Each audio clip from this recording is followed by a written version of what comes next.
Okay, so we're a small group, so this will be fun to play around with the idea of a constructive controversy and just have a good discussion together. So we'll jump right into that. So I put some handouts together, just my slides with places for notes, which is especially helpful since the PowerPoint projector is not working very well. I plugged it in, but it just kept wigging in and out. And it's okay. With this, if more people come and we don't have enough, then we'll go from there. But it's okay. Most of what we'll be doing is talking together, not reading from the slides or anything like that. So as you look at the first slide with actual content and such that we're going over, usually when I do this with my college kids, I start with a question. And in this setting, we don't really need to spend a whole lot of time with this because you already know that I can see that controversy has some value. But if you were looking at conflict, would you call it constructive or destructive? Yes. But go ahead and just take a second to think for yourself, but also we can have a quick conversation between twos and threes to say, when is it constructive, when is it destructive, what actually makes it either hurtful or helpful. So coming back together, and great conversations, as I expected. And of course the answer for whether conflict is constructive or destructive is it depends. And and that's part of it too. Yeah. Yeah, well, good call. So a couple of quotes that will fit in with most of what I was hearing come from David Johnson, who is one of the big researchers in cooperative learning. And he says conflict is to student learning what the internal combustion engine is to the automobile. So conflict is what drives actual learning. Intellectual conflict is the spark that energizes students to seek out new information and study harder. So conflict or controversy, which a lot of times we tend to try to avoid, often is the thing that actually drives us to change. And we've heard a lot about that. Another part from a poem from Walt Whitman that I found that I enjoyed. He says, "Have you learned lessons only from those who admired you and were tender with you, that stood aside for you? Have you not learned great lessons from those who braced themselves against you and disputed the passage with you?" I'll see. We all like to be agreed with when we're the ones talking and we're the ones sharing the information. That's the comfortable way to be. But real change, so when we're talking about deep learning or deep engagement, it really happens when we have to take a stand with something and then be questioned on it and see things from different perspectives and all those things. Very, very helpful. Okay, so in this research, or in this the ideas within cooperative learning, there's a few different learning structures. You can see on the notes there, individualistic structures are focused on each individual learning for themselves, and whether they're successful or not is dependent entirely on them.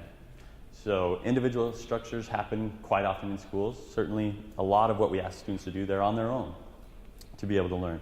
We also have competitive structures in schools, times where things like a normal debate would be a competitive learning structure, a time where you have a judge who determines who won the debate, who was more forceful, who was more accurate, who convinced the best, would be a competitive structure for a learning setting.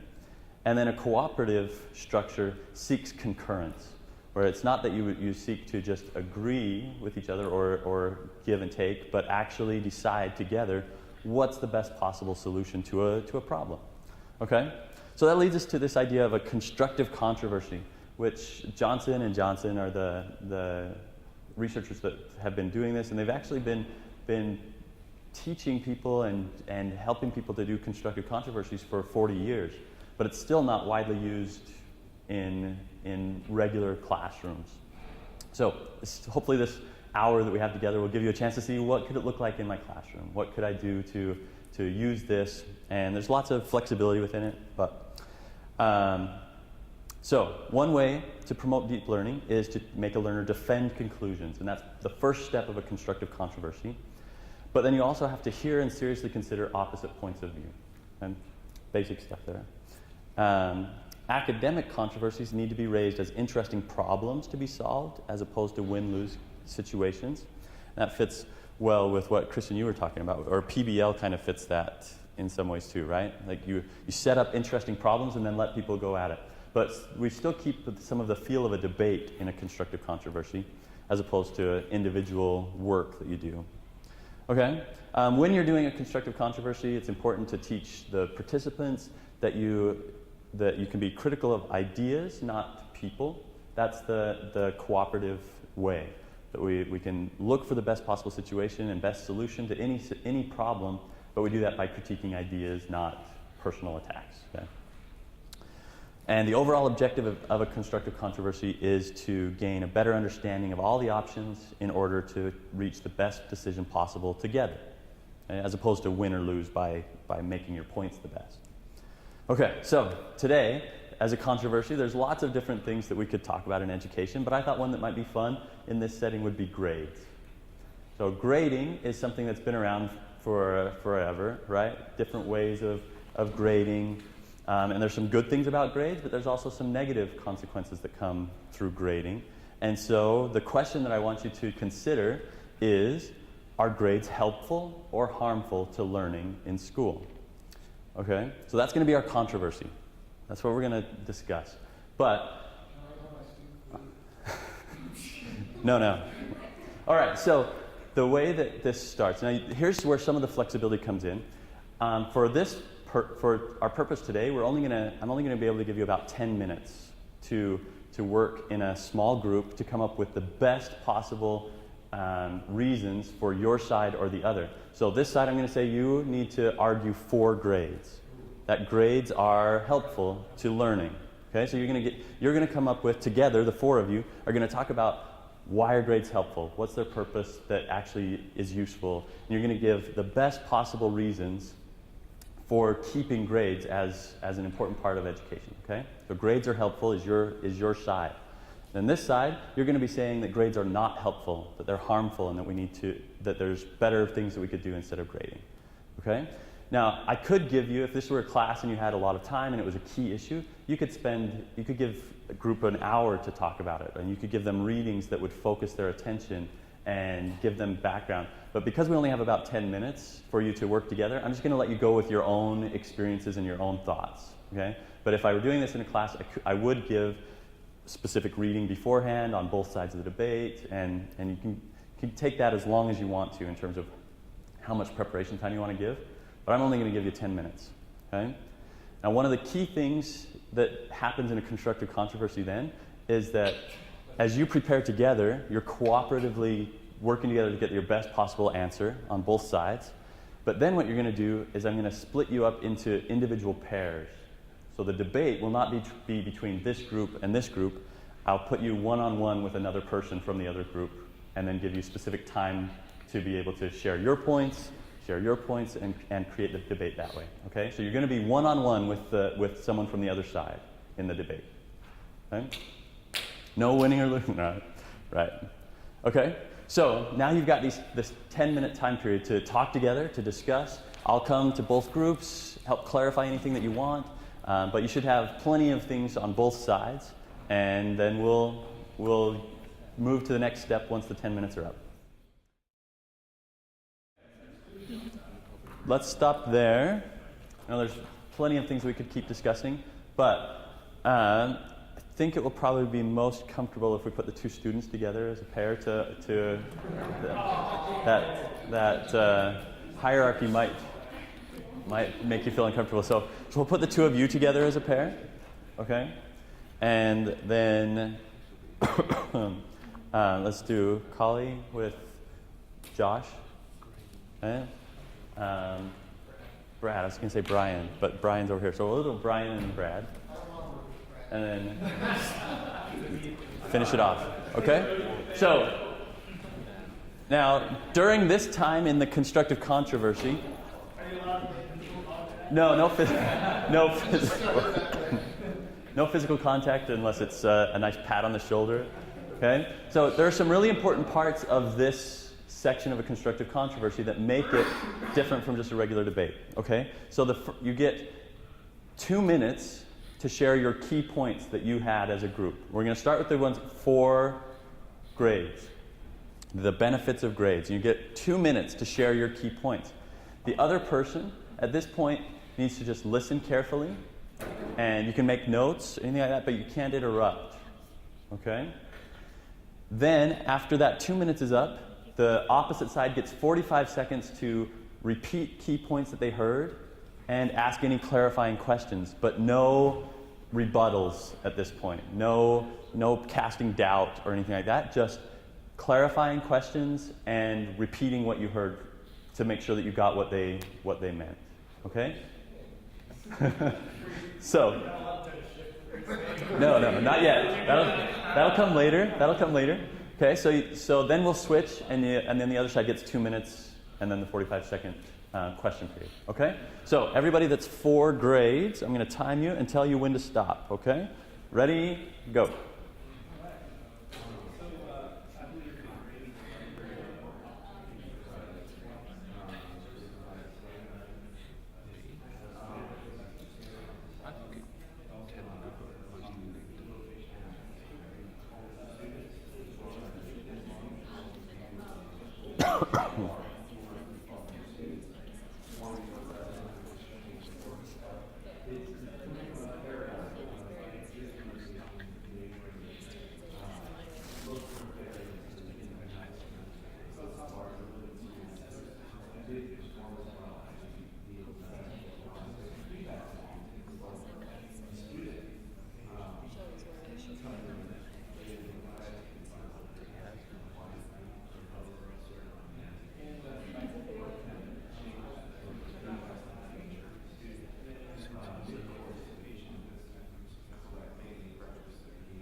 $30 more seconds.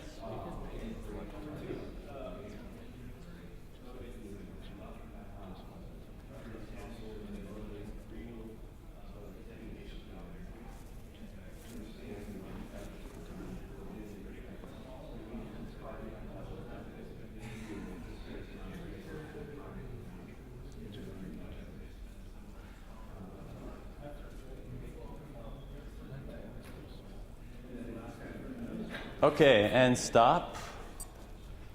All right, so then the opposite side now gets 45 to 50 seconds to ask clarifying questions or repeat the key points that they heard. Ready, go.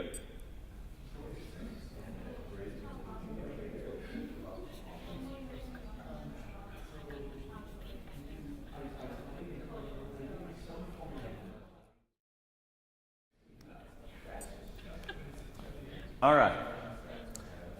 So the next step in a constructive controversy is getting professors to stop talking. No. Yeah, I know. So the next step is the thing that really distinguishes constructive controversy from a regular debate. Because up till now, you've been pushing for your side as best you can. You've learned the points and thought about the points as best you can. So the next step to make this a constructive controversy is you now have to flip sides. You now have to argue just as forcefully for the best things that you heard on the opposite side that you've been arguing for.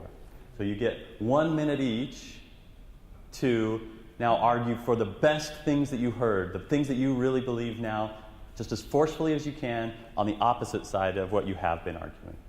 Okay, so we'll start with the group that was against grades. You're now going to have 1 minute to argue for why grades are helpful to learning. Okay, but you only get about a minute. Okay? Ready? And go.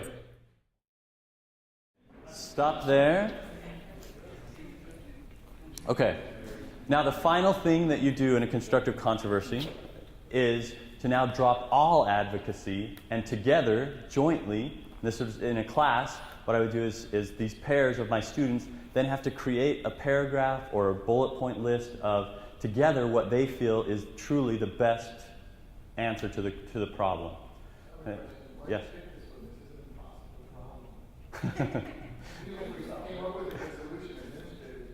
Yeah, well, yeah, and that is some of what makes it a good problem, right? Some of what makes it an incredibly frustrating problem too, because you can see the problems on both sides and the benefits, and so that's just the nature of it. Okay, so I'm just going to give you about 5 minutes because I want to have time to talk about this process as a whole and just see if you have any questions. But 5 minutes together, without any feeling of the debate of I've got to win my side, just say what is truly the best solution you could come up with in terms of grades. Okay? Go for it. So, obviously we could keep going with this conversation, especially the professors. It's the best part of our world. So, or the worst, yes. So, if I were using this in my class, I could then use the joint statement as part of an assessment, where they then turn in what they've created together that I can then evaluate and give a grade on, right? I haven't discussed this. Yeah. But you could also then have a whole class discussion where you bring up key points, you share things that you thought were most important. And then another way that you could use this in your class as an assignment would be to then give some type of an assessment that checks to see do they understand both sides of the debate, things like that.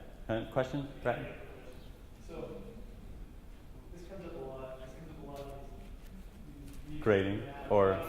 Oh, good. This whole concept. Good. I struggle with this concept to some extent in the sciences, particularly the hard science or the natural sciences, where there are some examples of this type of controversy that you can bring, but it's not, like I say, a humanities class where I can find a topic that there's sides to debate on. So, I struggle with this of like, how do I... Where could I use it? And to some extent, you try. The way I do that is try to bring it into like that very thought. Put yourself from the standpoint of people prior to Galileo. It becomes so difficult with technology and students looking something up, or with just well, they know the answer or whatever. Of course, it's flat, and you kind of get into that maybe in history you should get into. Yeah. Kind of protect your guys. And I was hoping we'd have a little bit of time to talk about, so specifically in your classes or in your fields, can you see any debates that you could use this on? Now this may be something you don't use, or you could use it once a semester or something. It's not like something that you would want to use all the time. But it's a really important point in applying it. Is there anything in science that's debatable? I mean, certainly you could have some big picture things like have some fun with evolution or something, but it's not from the scientific point of view, you're not going to get any real debate there. But if you're mixing a little bit, then you could have some fun with it, but that's really all it would be fun, not this outcome is really essential that you get. I think sometimes science is too kind of try, but once you get to the edge of it, Just to be here to help you. yeah, a lot of stuff I read as I study this is how it is. I don't know, this is different. Then I agree that there. Getting out of snacks, it, whatever. it's hard to get into it. It's not all the time. It's hard to get to those Getting to the edges where people disagree. And if there's legitimate disagreement, then you can look at it for each side. So maybe it fits better not in a 101 class, but in a upper level class where they should be getting out on the edges a little bit more. I don't know. But even that, it's hard because it's always you almost get to the point of tearing down experiments. It becomes an experimental design rather than value. But those are valuable skills, right? And how to design experiments so they don't. In computing, at the upper level, we have an ethics course. So, I mean, there's not really a debate about which file system you should be using. Mac or hard drive. You could do PC versus Mac or something. But in the ethical domain, we end up with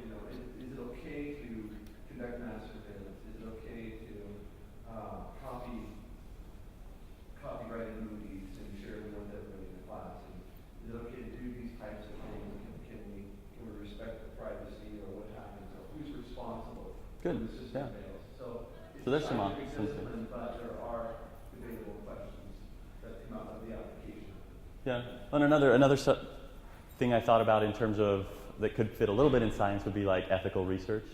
And don't get me wrong, there are No, I do genetics, I do GMO. Yeah. Because there are Right, okay. there's two scientific sides which you can look at. Yeah, yeah. And there you can bring the ethics of it in as well. Yeah, I mean, it's limited, certainly. To have more of these like this structured debate. Like today in my G120 class, I brought up sex, and I brought up purposely because I knew it would be conflict for students, especially here at this university. Like, oh, we're going to spend an entire hour talking about sex and why sex feels good. Why is there all these aspects and you got undergraduates and it's like and I'm like, well, this is the fundamental basis of biology. Like, why do we have things like why is there a physiological process of the organ? Why is that there? And I can see that conflict of that challenging them being like, that's what's really Yeah, it would be especially fun having talk one-on-one on that, right? yeah, well, yeah, not about that. But that also, I have to make sure it's rather structured so I don't get myself in trouble. Yeah, sure. Yeah. Yeah. So hopefully going forward, you see this as something that you could use occasionally in your class. If not, that's okay. I don't have any problem with that. It's just one way of helping students to be able to see multiple sides of an issue, and that may fit or may not. But what do you see from the experience itself as you went through this? Is there anything that you can see that would help promote deep learning that you noticed that would be different than just having a whole class debate or something like that? Christian, did you have a thought? Or I've tried being sometimes it's hard to get students to like get into it. in this type of thing, or a debate, or a normal debate? Yeah, like a normal debate or divide the class. But I like the last two steps Mhm. quite a bit where they have to then try and take the other side because that forces them to listen, Mhm. right? At some point, and to really try to understand what the other person is saying. Mhm. And then also the last collaborative thing. Then I think at that point, they're used to disagreeing with each other, but they're not necessarily used to trying to see somebody else's perspective and then trying to figure out the way the perspectives come together. Mhm. So those two pieces of it I thought were interesting. I'd like to try. Cool. Do you tell them beforehand that you're going to make them do that? Because it might help them listen more. So I know I can see the setting up the way. part of the reasoning is I tell them, so when I do it with my class, I send them home with a couple of different sides. So it's whether neuroscience has a place in education. How much is this going to help a teacher be a better teacher? So I have them read both sides of the debate, and I don't tell them which side they're going to be arguing until they get to class that day. And I don't tell them they're going to be switching halfway through.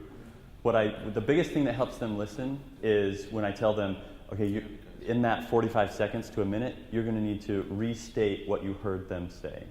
That's the reason for that, is to try and engage the listening more. But you could do more to try and make that part of it. But Colin? So, what context have you used for you teach this in teaching management class, and then what's class? Okay. Moderating, anticipation, all that. Class size is usually around 20 to 25. I've used it in math methods, where we debate the value of homework. And then I've used it in the Ed Psych class, where we debate the importance of brain research in classroom applications. So size-wise, because they have so much individual accountability, you could do this if you had the room. I really think you could make this work as you wander around. And I mean, you might have a few that get off topic a little bit, but the engagement, I think, would be much higher for something like this in a class of 60 than in a debate where you've got 30 on each side, right? So in terms of managing it, if you're wanting to give credit or something like that, you've got the final step. So that's our previous debate, right? So Yeah.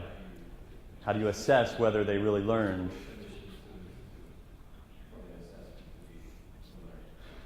Yeah. So usually on something like this, I give grades more based on participation and if there's something where where they really didn't have the key points, then they might get lower credit for their work, but that's how I assess it.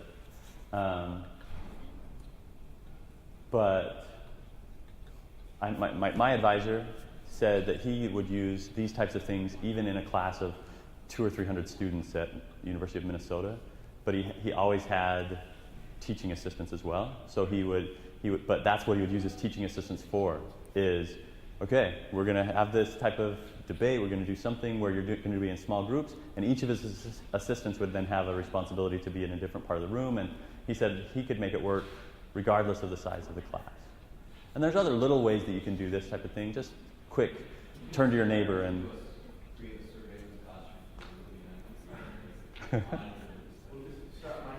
Absolutely, record it and then see where it goes. Automatically transcribe the text, then do a text analysis. Yeah, seriously. I didn't think we were budget for that one. So do you have any other questions or any other thoughts about this method and why it would be useful or not? Brian? Actually, most things that mean psychology of nature versus nurture, anything you can say versus, it's not really a versus. There's somewhere in a continuum, and it's usually a little bit of both. And so I think that can really help if we give students these ideas of versus. Even in organic chemistry, you have this shared thing. It's either this way or it's this way, but it's never actually either way. This is just the way that we define it.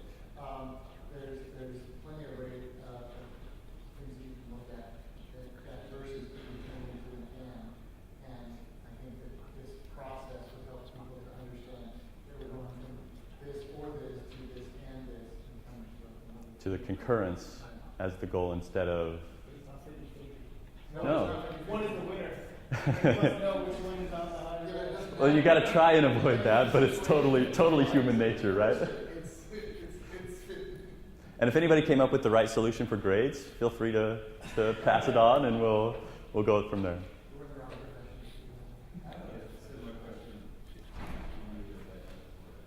Okay. Mm-hmm.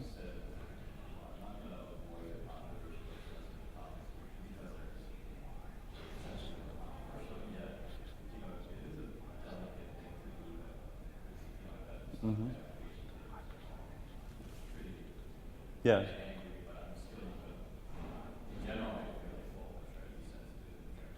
Yeah.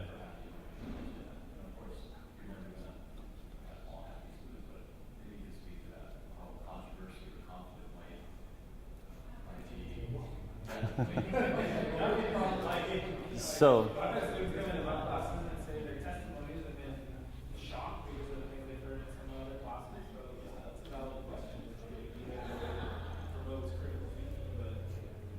Well, my first answer would be I think this particular method takes some of the heat out of some of that. Because you're looking at it from both sides, you get a chance to not just be like, I'm right or I'm wrong or you're wrong, but actually look at it from both sides. You know, if you look at this in a political way, you know, it'd be nice if Congress could get together in this fashion instead of you're idiots and you're idiots. I mean, when I moved from Utah to Michigan, the jokes were all the same. It just changed who was the bad guy. Yeah.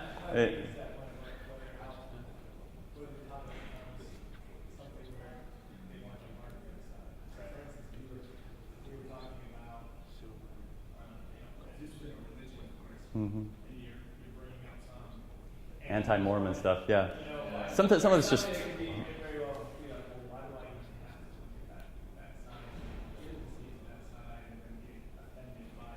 Yeah. Yeah, I don't think you're going to nail it perfectly in that sense. I thought you said idiots. There's always going to be idiots.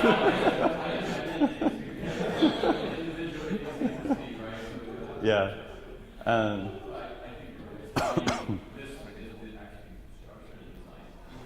To make it cooperative instead of competitive. Yeah. So I like it specifically in those types of situations for that reason, but you're not gonna win everything that way.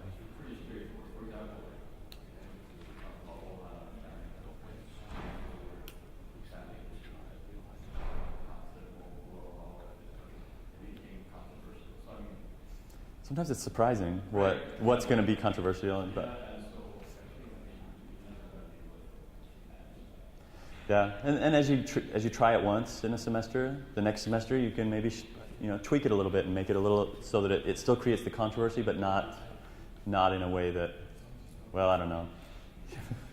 Yeah, so have fun with it, but I guess we're over time. So thanks for your participation. Thanks for your thoughts and work. And if you ever have any questions, my email's on the last side, and then also some references that could give you some more specific information research-wise on the thing. So thank you.